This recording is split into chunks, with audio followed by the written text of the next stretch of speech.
میں بتاتا ہوں انشاءاللہ۔ ایک ہی کویسچن کیا تھا کہ کسی شخص کا انتقال ہوا، اس کے بچوں نے، وہ شہر میں تھے، وہ گاؤں سے، ان کا آبائی گاؤں بھی ہے،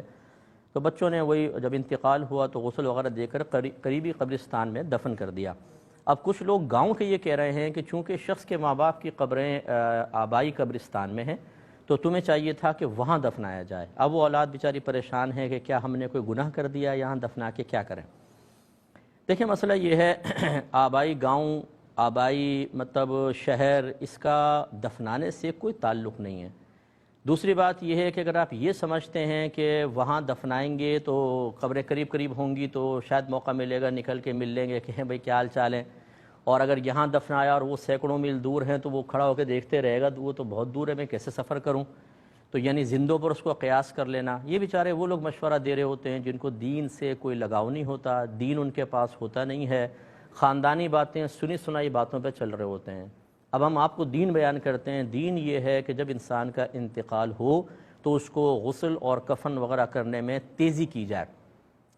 صحیح حدیثوں سے ثابت ہے، مسجد کی صفائی کرنے والا، ایک روایت میں مرد کا ذکر ہے، ایک روایت میں عورت کا ذکر ہے، ان کا رات میں انتقال ہوا، رات میں کفن دفن کر دیا گیا۔ صبح نبی کریم صلی اللہ علیہ وسلم کو پتہ چلا تو آپ نے فرمایا مجھے بتا دینا چاہیے تھا، پھر آپ ان کی قبر پہ تشریف لے گئے اور ان مسجد کی خدمت کے سلسلے میں ان کو کئی اعزازات سے نوازا۔ اسی طریقے سے عمر فاروق رضی اللہ تعالیٰ عنہ کے دور میں مشہور واقعہ ہے کہ وہ ایک عبادت گزار نوجوان کا رات میں انتقال ہوا، رات میں اس کو دفنا دیا گیا۔ خلاصہ کلام یہ ہے کہ جلدی دفنانا یہ ہوتا ہے افضل اور اولیٰ۔ دوسری بات یہ کہ قریب ترین قبرستان جو سب سے قریب ہے اس میں دفنائیں، اگر وہاں جگہ بالکل ٹھیک آپ کو مل گئی، تاکہ کیونکہ دفنانے میں جلدی، نبی کریم صلی اللہ علیہ وسلم نے ارشاد فرمایا کہ مردے کو دفنانے میں جلدی کرو۔ یہ جو باہر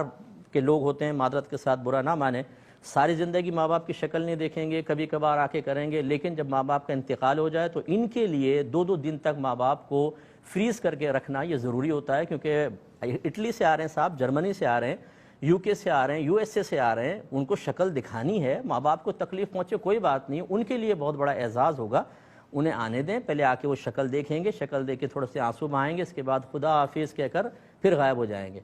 تو یہ طریقہ کار بالکل غلط ہے اسلامی نقطہ نگاہ سے، انہوں نے دفنایا، بالکل ٹھیک کیا۔ دوسری بات یہ ہے کہ جب انسان انتقال کرتا ہے، اگر نیک روحیں ہوتی ہیں یہ سب آپس میں مل جاتی ہیں اور ایک دوسرے سے معلوم کرتی ہیں کہ فلاں کا کیا حال ہے، فلاں کا کیا ہے، فلاں کا کیا ہے، حتیٰ کہ حدیث میں آیا کہ یہ تک سوال کرتے ہیں کہ گھر میں ہم جب آئے تھے تو ایک بلی تھی، اس بلی کا حال کیا ہے،